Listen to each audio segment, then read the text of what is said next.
Oi, kat mana ni? Baik juga. 89. Okey, Baik tu temikai ya, uncle pun tengah beli. Manis-manis uncle ha? Manis-manis ha? Gandu. Gandu.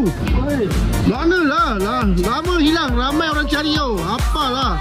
Sebab ramai orang cari gandu. Kami tak promosi tu, promosi ni. Gandu pun sibuk. Tetap. Okey, tak apa. Kali ni gandu nak bagi tahu.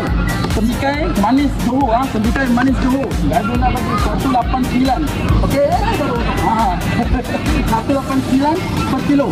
Okey, satu biji ni lebih kurang dalam kilo lebih ada, 2 kilo lebih pun ada. Okey, korang boleh pilih. Dan nak dapat yang potong pun ada. Okey, kita buat promosi 7 hari bulan, 8 hari bulan, 9 hari bulan. Oh, banyak. Okey, so boleh dapatkan dekat Lotus Motors di area Johor Bahru. Okey, jumpa anda dekat area Johor Bahru dan stop video ni. Okey guys, jom.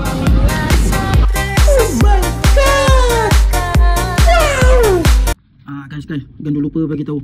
Boleh tengok montas ni ya. Okey, tengok montas ni. Okey, bye bye.